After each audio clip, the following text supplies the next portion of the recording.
আকৌ GS road কাণ্ড।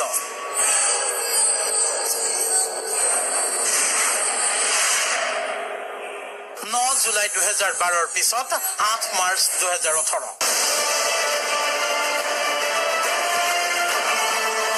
5 বছৰ 7 মাহ 27 দিনৰ পিছত একেই কাণ্ড। কাকতালীয়ভাৱে জিএছ ৰোডৰ একে ঠাইতে একেই ঘটনা।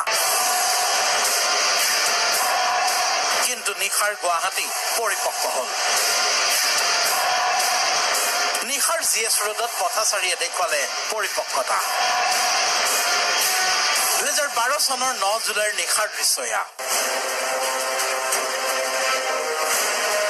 স্থান জিএছ ৰোড। দেশ কপোৱা সেই জিএছ ৰোড কাণ্ড, য'ত এগৰাকী যুৱতীক একাংশ পথাচাৰীয়ে নিৰ্যাতন চলোৱাৰ অভিযোগ উঠিছিল। 5 বছৰ 7 মাহ 27 দিন পিছত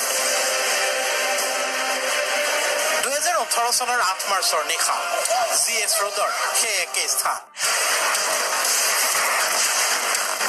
দুগৰাকী যুৱতী, এজন যুৱক, এখন মটৰচাইকেলত যুৱক দল, আৰোহী দুগৰাকী যুৱতী। জিএছ ৰোডৰ বৃহস্পতিবাৰৰ নিশাৰ দৃশ্য এয়া। দুইটা ঘটনাৰ ভিডিঅ' একেলগে চালেই বুজিব পাৰিব 5 বছৰ 7 মাহ 27 দিন পিছত নিশাৰ গুৱাহাটীৰ পথাচাৰীৰ কিমান পৰিপক্ক আচৰণ। 2012 চনৰ সেই ভয়াৱহ নিশাত যুৱতীগৰাকীৰ নিচাগ্ৰস্ততা আৰু অসহায় অৱস্থাৰ সুযোগ লৈ মৰেল পুলিচৰ ভূমিকাত অৱতীৰ্ণ হৈ একাংশই উৎপীড়ন চলাইছিল। আৰু 5 বছৰ 7 মাহ 27 দিন পিছত অনুৰূপ দুগৰাকী যুৱতী আৰু যুৱকজনৰ কিন্তু কোনো ওচৰেই নাচাপিল। দূৰৰ পৰা নিশাৰ ৰাজপথত নাটকখন চাই ৰল সকলোৱে, যাতে পৰিস্থিতি আৰু বেয়াৰ ফালে নাযায়। কিন্তু কোনেও তেওঁলোকৰ ওপৰত মৰেল পুলিচগিৰি দেখুৱাব খোজা নাই। 2012 জিএছ ৰোড কাণ্ডৰ অভিজ্ঞতাই যেন সুবুদ্ধি দিলে নিশাৰ পথচাৰীক। গুৱাহাটীৰ সন্মান হানি হ'ব পৰা কোনো ঘটনা যাতে পুনৰাই নঘটে, তাৰ বাবে সকলো সজাগ, সতৰ্ক। ছোৱালী ল'ৰা গোটেইকেইটা ড্ৰিংকছ কৰি মানে পুৰা মদ খাই আছিলে।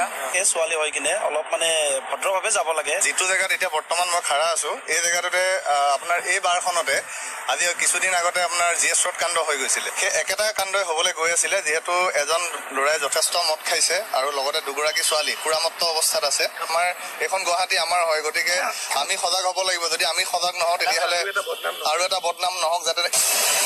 অৱশেষত ঘটনাস্থলীত এজন আৰক্ষী উপস্থিত হ'ল। তেখেতৰ মুখেৰে শুনক বৃহস্পতিবাৰে নিশাৰ জিএছ ৰোডত প্ৰকৃততে কি হৈছিল। ডিউটি শেষ হৈছে, মই কিন্তু যোৱা নাই। মই বাইকৰ লগত চাবি লৈ ৰখি আছো।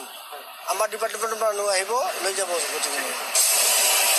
অকলশৰী আৰক্ষীৰ লোকজনেও সতৰ্কতাৰে ঘটনাটো পৰ্যবেক্ষণ কৰি পেছাদাৰীভাৱে নিজৰ কৰিবলগীয়াখিনি কৰিলে।